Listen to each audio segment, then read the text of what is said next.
Good evening, my friends. This is the Grimflayer. Hope you're all doing very well tonight.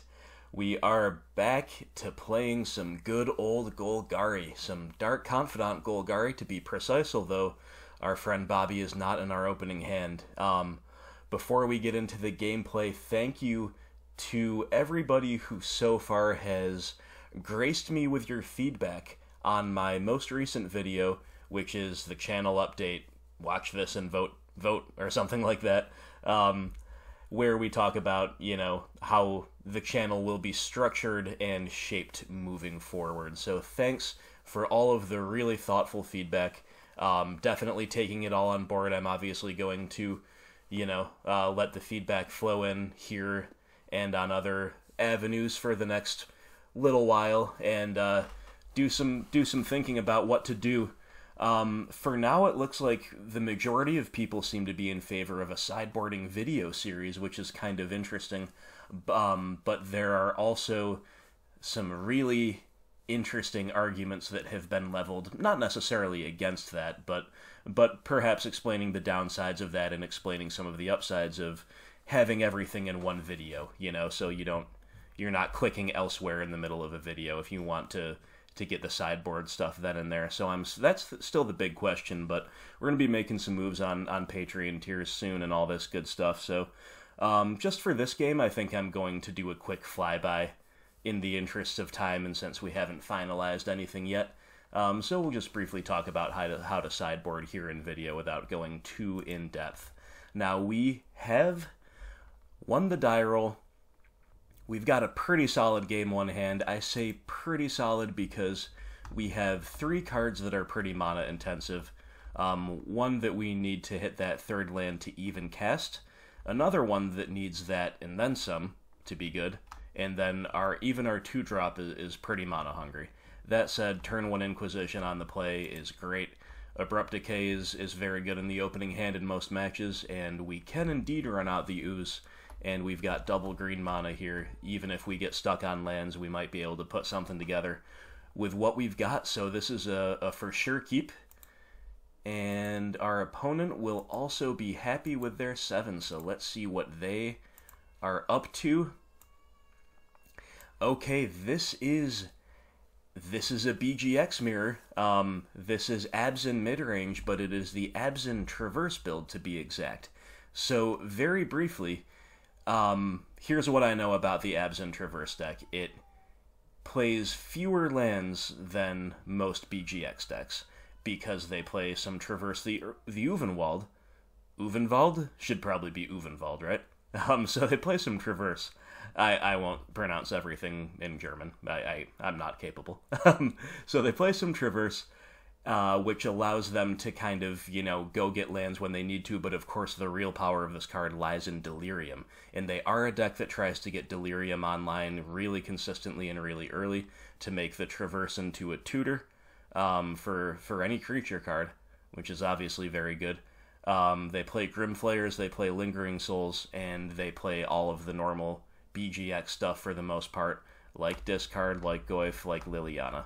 And of course they're playing Path to Exile as well, which is not entirely unsurprising since they are on Abzan. So this hand is obviously completely stacked. It's very scary, but we realize they only have 1 land, so what do? Well, the first thing we need to do is consider whether it is worth taking away this Traverse so that we might strand them with only 1 land.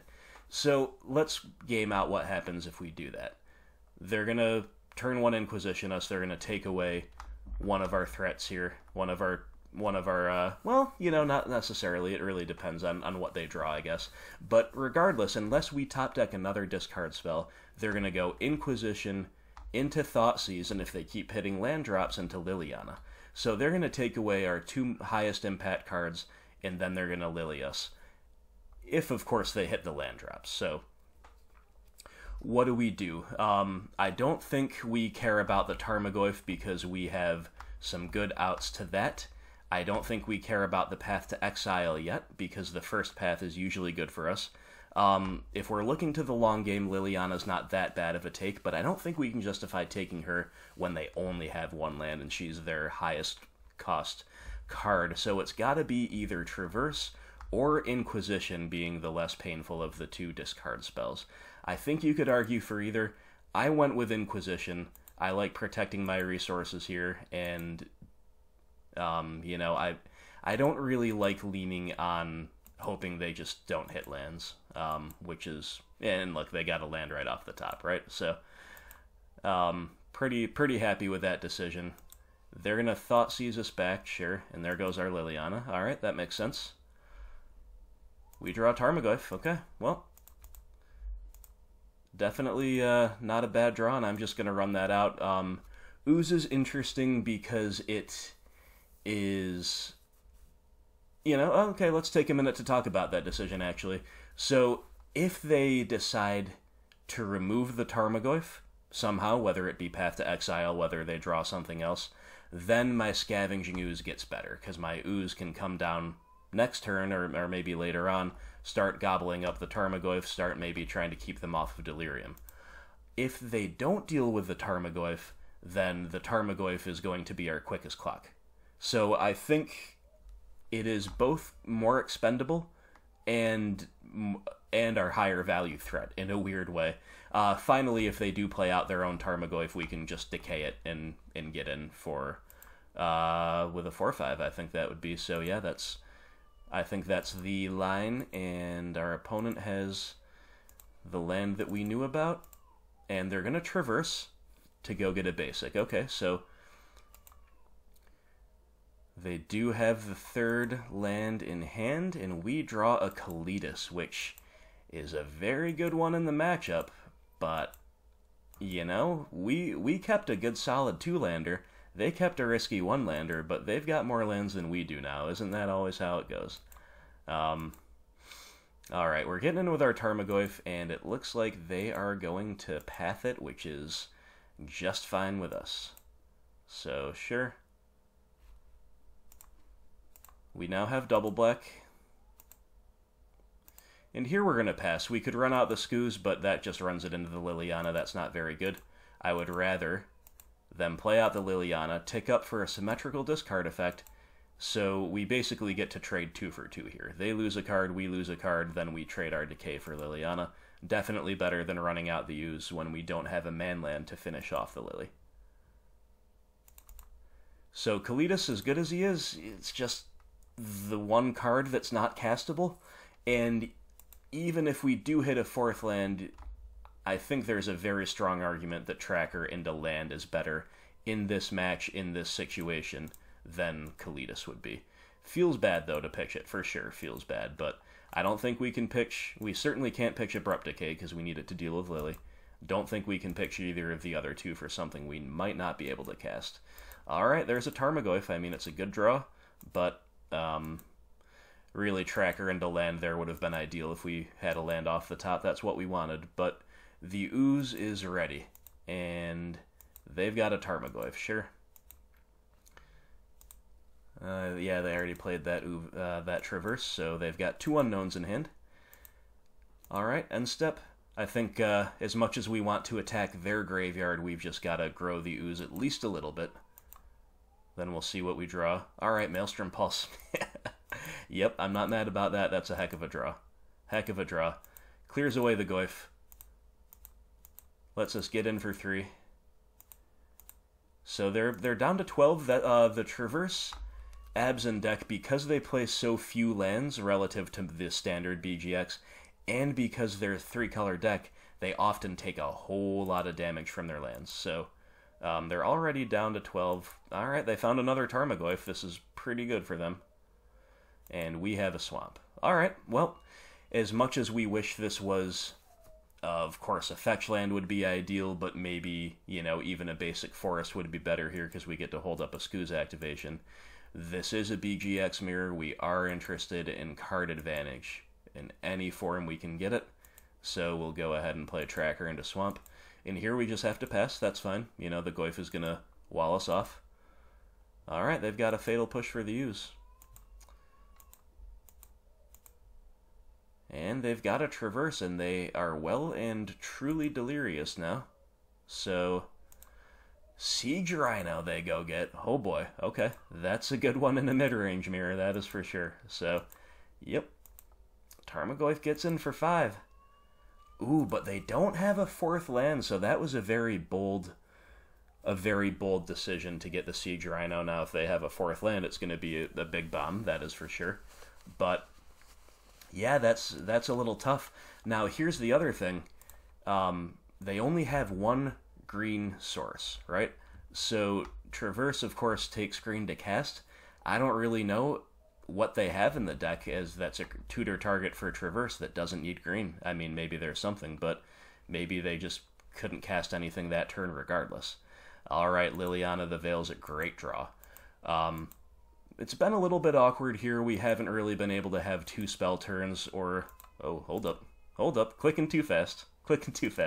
Haven't really been able to have 2 spell turns here, you know, so we haven't been able to crack the clues. We haven't been able to be super efficient, but these 1-for-1, these 1 spell turns like Maelstrom Pulse, like Tracker into Clue, like Liliana into Edict, they've all been powerful enough, so where we're not operating at full efficiency, you know, we're still operating pretty well.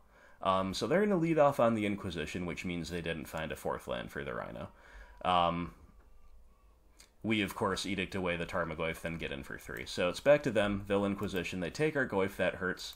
We're punished for not having the efficiency to have a double spell turn. And then they play a Grimflayer.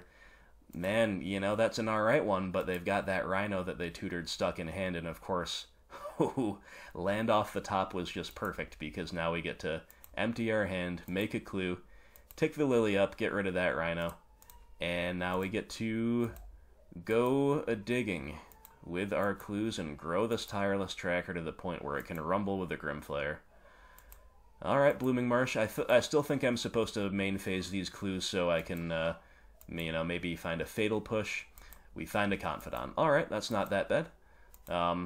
And under other circumstances, I might be inclined to block here, but I'm going to get aggressive, and here's why. Number 1, they're at 9, you know? This is a 2-turn clock with the Tracker. They might just feel obligated, and indeed it might be correct for them to take the block while they can, because if they just, you know, don't take, or, yeah, if they don't take the block, what are they going to do, hit us back? Well, if Grimflayer deals damage to the player, it gets the trigger, but if it deals damage to our Liliana, it does not. So they can't even roll the dice hoping to, like, mill over some Lingering Souls, get those back for free, you know, in terms of card advantage, at least. So they just have no choice, really, here but to meet us on the field and take the block. They're dead to the Lily Edict as well, so... And I'm fine with this, right? I'm totally fine with this, because I just want to keep the board as clear as possible. Lingering Souls would be pretty rough here, but otherwise I can Edict away anything they find off the top. Yep. I can Edict that away. Feels weird opposing my own namesake here and killing him across the field, but that's what it's come to. You know, tough times out there, tough times. So Fatal Push was actually a wonderful draw here. Really wonderful draw, because it allows me to go Dark Confidant into Blooming Marsh, and then we get to push the Flare, and then we get to take the Liliana up, which just means she is even harder for them to deal with than she was before, right? So we've got all kinds of good stuff going on, and they top deck a Windswept Heath. That is pretty brutal for them. I feel for them, you know, they needed that a few turns ago for that Rhino, and now they're just at our mercy. So Confidant and Skoos, I mean, it's more gas. Obviously, we just play them both out, tick up our Lily. We get to tick her up, like I said. Then, so can we realistically take them off of Delirium? They have a bunch of sorceries. They have a bunch of creatures. They have Fatal Push and Path, so they have 2 instants. They have 2 lands, and they have 1 Planeswalker. So they have 5 types. We can take them off the Planeswalker easy enough, but we cannot take them off of Delirium, at least this turn. So, just something to keep an eye on in this matchup. We'll get in with our Bob, put him to 7. Opponent's down to 6, so they're facing lethal. I guess they were already, because we could just eat some things with the U's. Alright, they've got a trophy for the U's, so they're not just dead on board. So here I will take them off of the... off of the 5th type anyway, and maybe a future ooze can work on the graveyard a little bit more. I'll also just gain a life while I can, you know. I do have double bobs on the field, so we want to be mindful of our life total. But this game is pretty well wrapped up, I would have to assume. Let's see what our double bobs find us. Inquisition, Verdant Catacombs, Collective Brutality. Well, isn't that just a nice clean kill? We get to swing for 4. And we get to drain for 2. Who needs Lightning Bolt when you have Collective Brutality for reach, am I right? Good times, good times. Alright, we got Abzan Traverse. We took them down. It was pretty comprehensive by the end of the game, but it was a little bit dicey there for a minute. You know, we really needed to rip that Maelstrom Pulse when we did. Otherwise, they had a Tarmogoyf that was very, very big. And we had a 3/3 Scavenging Ooze, which was fine, but there was not other fuel around for that thing to get competitive with the Goyf. So, I mean, our draws were pretty kind to us, it must be said. And unfortunately, when 2 skill-intensive and highly interactive decks that have a lot of overlapping cards like these meet, often it's surprisingly luck-dependent and surprisingly draw-dependent. So I will take nothing away from the opponent. You know, we definitely just kind of out-top decked them. That said, I think we took the correct lines along the way at just about every turn. Probably the most controversial decision was my turn 1 Inquisition. We took away their Inquisition. That proved to be pretty useful, I think, but maybe you could have argued for the Traverse or something like that. But regardless, we got there pretty well. And yeah, just to quickly touch on sideboarding before we move to Game 2, well, it's going to be the typical BGX stuff, in my opinion, of course, where you take out all of the Inquisitions and Thoughtseizes, and you bring in threats and answers. So stuff like Nissa Vital Force is pretty good here. The thing that you need to know that's a higher priority than against most other BGX variants, though, is Nile Spellbomb. They are a Delirium deck. They are a Lingering Souls deck. You want to make sure you get all 3 of your Nile Spellbombs here, whereas in other BGX mirrors, it's like the card's fine, it's pretty good, but it's not necessarily the highest priority. It's kind of lower down the list of a card that's worthy, but not an imperative. Here, Nile Spellbomb is imperative. I play 3. I want all 3. And if you have other, you know, I'm not sure how deep you go into stuff like Leyline of the Void. You know, I guess you bring them in if you have them, but that's part of the reason I don't love Leylines. Like, I want my graveyard hate to be able to be part of my value plan anyway. So Nile Spellbomb's the perfect card for this matchup. It helps take them off of a big source of their power while also grinding right along with them. Anyway, sideboarding would look something like that, but let's go to Game 2 and see how we do. Alright, my friends, Game 2 against Abzan Traverse, and our hand, wow, let's take a minute to really analyze our hand. So, it's a 1-lander, and the 1-land golden rule is that we don't keep 1-landers unless it's a post-side game where we have the hate in hand that we realistically need to win the matchup. Now, this is kind of true, right? We have Spellbomb, and it's a 1-lander. Now, don't get me wrong, this isn't like Dredge, right? It's not like, well, if we don't have Grave Hate, we're just gonna die. You know, we can realistically compete with them, but Grave Hate in the form of something like Spellbomb, which, as I just said at the end of the previous game, helps us grind as well, is definitely good. I don't expect them to have a ton of specifically, you know, artifact destruction. They probably have their Abrupt Decays and their Pulses and Trophies in, of course, but, you know, it's not like they've got a million answers to this, and it's going to be really good in the matchup, and the rest of our hand is incredible in the matchup. We have basically 2 Fatal Pushes, right? Deathmark is kind of our 5th Fatal Push effect, and we have it. These cards are both spectacular in the matchup. We have 3, count them, 3 card advantage engines, and of course they've kept 7. Mulliganing in a BGX mirror is very bad if you can help it. You should not. So, risky, but we're going to keep it. Alright, Blooming Marsh, Inquisition. Man, yeah, BGX players are leaving their Inquisitions and Thought Seizes against me at a very high rate and they always seem to not get punished by it. It's very strange. I hope I'm not missing something. You guys still think you're supposed to take all the discard out in the BGX mirror, right? As long as you have something better to do. I'm pretty much happy to stick by that, but yeah, I'm seeing just like, no one person sample size can be that high, but I'm seeing a ridiculous number of BGX players who seem to leave in most or all of their discard against me.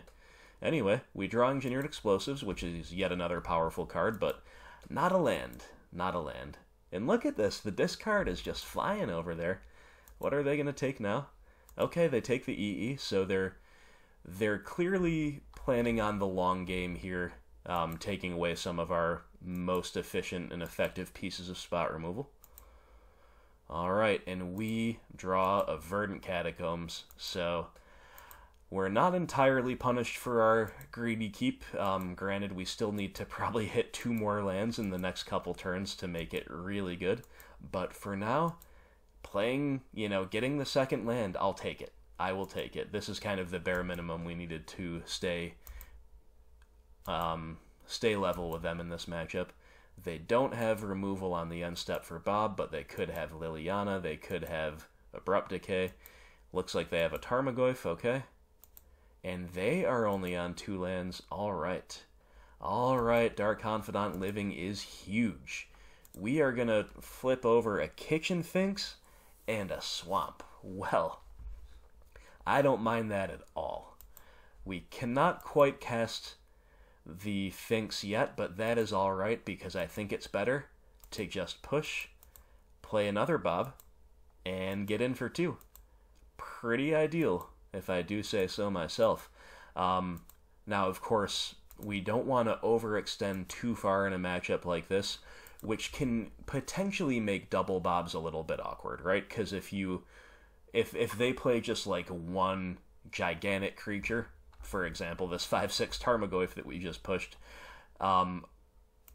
we are outclassed on board pretty hard. And if we play a third creature alongside our Bobs to kind of buttress our board state, we can be very vulnerable to sweeper effects. But they, at least as of right now, are stuck on 2 lands, and the board is empty. So for both of those reasons, I'm not... I think playing the Bob there was correct, but it's just something to know about, right? Just something to consider how Confidant plays into board states and overextensions and all that stuff. That said, if they're drawing you a bunch of cards, I guess you can afford to overextend. Now, our opponent's going to open on Thoughtseize for their turn 4. Alright, they've got all the discard effects, and they're not getting punished for them because they're seeing them all in the opener. Of course, the reason these are bad in the matchup is because they are bad top decks in the mid to late game when people are top decking. But they're finding it here, and that's what's allowing them to keep pace despite being stuck on 2 land. That said, it is unlucky that they're stuck on 2, and it is very lucky for us that we did find the second one, and now our Confidants are just digging us out of the hole. We've got enough land to operate comfortably now. So let's get in here. Swing for 4. We flipped over some good stuff with our Confidants, that is for sure, but I think the play here is just the good old tracker into fetch land. So all they could probably have here is Fatal Push unless they're playing like a Dismember or something, which would be a very sketchy play for them right now with their life total under pressure. So cracking this main phase would be safe in terms of making sure we got our second clue, but I would rather hold it up so I can hold up Spellbomb's activation, excuse me. I think that's the key here, and of course we bluff Fatal Push as well. Looks like they're going to pass, so sure, I'll go ahead and crack this on the end step. Get a second clue. Flipping over Goyf and Skoos, I mean, thanks for all the gas, Bob, but our life total's getting a little bit low. So I think what we want to do here is crack a clue, even though we have all this gas in hand. Like, we're not going to play 2 creatures this turn, right? I don't think we want to extend that far. Although maybe it would be safe to. Again, they're still only on 2 land. but I really want to find a land off of this clue. I really want to keep chugging along with developing my mana. There we go. Alright, forest is great. We make another clue. Okay, so let's move to attacks. That's a nice big swing. Okay, opponents got the Assassin's Trophy. Interesting. So they could have trophied us last turn and just not let us get another clue, but hey, you know. Guess they wanted to see what we were up to first, and we will go ahead and get yet another land on the field. That is pretty good. So now that we've got now that they've dealt with one of our creatures, and now that we've got a fourth land to work with in our second main phase, I think we just go wide. Playing the Goyf is nice because it allows us to crash through things like Grimflayer, as opposed to the rest of our weenies. And Scooz is nice because it, of course, lets us stabilize with our life. So they're going to play a Nile Spellbomb. Alright, fair enough. This is a desperation move for them, though. Definitely doesn't look great here. To spend 2 mana to clear out a graveyard and draw a card. They've got a Plains, okay? This must mean Path to Exile, but yeah, they're just going to scoop it up. They were just way too far behind. So, wow. That was an example of a risky hand paying off immensely. We had Swamp as our only land, but we had Fatal Push, Deathmark, Nile Spellbomb, Double Dark Confidant, and Tireless Tracker. That was just completely stacked in the context of this matchup, and all we needed to do was hit a second land by turn 2, and we were pretty much going to be off to the races. Even if they had a removal spell for Dark Confidant, we still had the ability to follow it up with another Confidant. We had the ability to crack Spellbomb. Like, we were just in the game once we hit a second land. And of course, the fact that they didn't have removal for Confidant meant that we just snowballed completely out of control. Confidant into Tracker, into Fetch Land, and then following up with some bigger beaters. Like, we just kind of had it all. We had Spellbomb at the ready for any graveyard-based shenanigans they might have pulled together. We even still had card advantage after all of this, because they've got 4 cards in hand. We've got 3, but we've got 2 clues on field and a cantrip in the form of Spellbomb. So despite having 4 creatures on board and 2 more lands than the opponent, we still had card advantage as far as, you know, draws and cards in hand combined are concerned, which just shows you the power of Dark Confidant and Tireless Tracker. Definitely seeing the appeal of playing these 2 crazy characters side by side. We've got Bob is kind of a more proactive play some of the time, and Tracker is still completely incredible as a mid-game hybrid of threat and advantage, and there are certainly a lot of matchups in Modern where you want both. So this 3-3 split is feeling pretty good. I do miss Tasigur. I have had a lot of games lately where I'm like, you know what would be pretty nice against these hollow ones? A Tasigur instead of the Dark Confidant I just drew. You know, stuff like that. It's definitely the case. But, you know, still an open debate in my opinion, and it's not even a debate like this is right, this is wrong. They're both good. I truly believe that they're both good. I truly believe that Tasigur, 1 or 2 Tasigurs alongside 4 Tracker is fine. I truly believe that 3 or 4 Dark Confidant in a lower curve shell is fine. No matter how you want to do it, I think you should play both if you're a dedicated Golgari player. I think you owe it to yourself to give both builds a try. And it might be the healthiest mindset to have, to not have your reputation resting on one in terms of declaring that, oh, this is good, this is bad, and don't have your heart set on one. Just like be open-minded with regards to this choice and say, you know, they both seem viable. Let's see what the meta calls for, and let's see what suits my playstyle best. That's what I would advise. That's kind of where I'm at right now. I'm playing the Confidant, of course, because it's new and content for the channel and all that. A lot of people have wanted to see it, but for me, I still have got the Tasigur build ready to roll. I still like them both, and Yeah, the one thing tilting things in favor of Confidant for right now, of course, is that recently Golgari's been putting up a lot of results in tournaments, and they almost always are packing 3 or 4 Dark Confidant. A couple weeks ago, you were seeing a lot of the Tassiger builds, but lately it's been a lot of Bob. A lot of Bob. So, anyway, Bob showed up huge here. Not much more to be said about this matchup. We, kind of an inverse of the first matchup, where we kept the 2-lander, but we stalled out on lands for a little while they kept the 1-lander, and they drew, all the lands they needed right on curve. Kind of the opposite here. We kept the risky 1-lander, and then we found the lands right up through the end of the game. We were continuing to find lands. So the moral of the story is always keep risky 1-landers and BGX mirrors.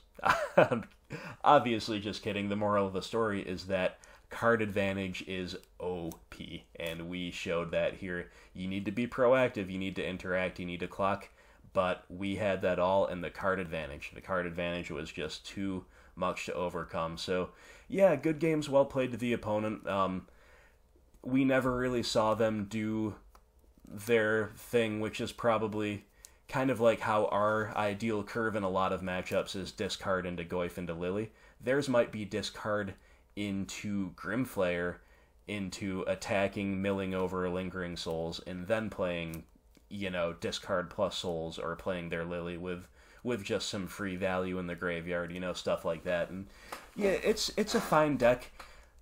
When I was playing Abzan, I did not get on the Traverse train when it was popular like half a year ago. I stuck with traditional Abzan because Traverse is very vulnerable to graveyard hate. It truly is. You have, on Golgari how often people will bring in cards like Rest in Peace, even if you're playing, like Tazigers and Tireless Trackers, stuff that's very, very much a threat without access to the graveyard. Even though Taziger can be a little harder to cast, he's still a threat once he comes down.